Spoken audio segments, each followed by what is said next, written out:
अभी 1 साल भी नहीं हुआ था दोनों की शादी को कि दोनों में झगड़ा हो गया। किसी बात पर जरा सी अनबन हुई और दोनों के बीच बातचीत बंद हो गई। वैसे दोनों बराबर पढ़े लिखे थे, दोनों अपनी नौकरी में व्यस्त थे, तो दोनों का ईगो भी बराबर था। वही पहले मैं क्यों बोलूं, मैं क्यों झुकूं। 3 दिन हो गए थे पर दोनों के बीच बातचीत बिल्कुल बंद थी। कल पूजा ने ब्रेकफास्ट में पोहे बनाए। पोहे में मिर्च बहुत ज्यादा हो गई।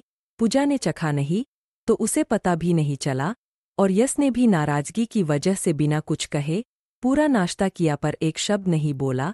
लेकिन अधिक तीखे की वजह से सर्दी में भी वह पसीने से भीग गया। बाद में जब पूजा ने ब्रेकफास्ट किया तब उसे अपनी गलती का एहसास हुआ।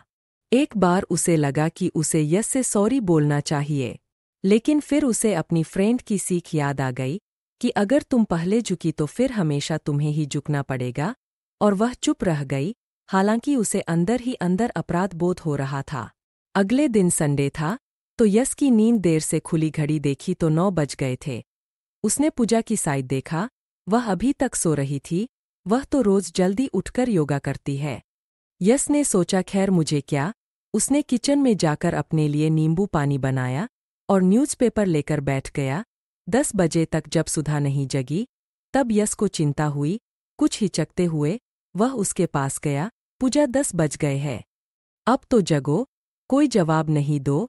3 बार बुलाने पर भी जब कोई जवाब नहीं मिला तब वह परेशान हो गया। उसने पूजा का ब्लैंकेट हटाकर उसके चेहरे पर थपथपाया। उसे तो बुखार था। वह जल्दी से अदरक की चाय बना लाया, पूजा को अपने हाथों का सहारा देकर बिठाया और पीठ के पीछे तकिया लगा दिया। उसे चाय दी। कोई दिक्कत तो नहीं कप पकड़ने में, क्या मैं पिला दूं? यश के कहने के अंदाज में कितना प्यार था, यह पूजा फीवर में भी महसूस कर रही थी। मैं पी लूंगी, उसने कहा। यश भी बेड पर ही बैठकर चाय पीने लगा। इसके बाद तुम आराम करो, मैं मेडिसिन लेकर आता हूँ। पूजा चाय पीते पीते भी उसे ही देख रही थी। कितना परेशान लग रहा था, कितनी परवाह है यश को मेरी। कहीं से भी नहीं लग रहा कि 3 दिन से हम एक दूसरे से बात भी नहीं कर रहे और मैं इसे छोड़कर मायके जाने की सोच रही थी। कितनी गलत थी मैं। क्या हुआ? यश ने उसे परेशान देख पूछा। सिर में ज्यादा दर्द तो नहीं हो रहा?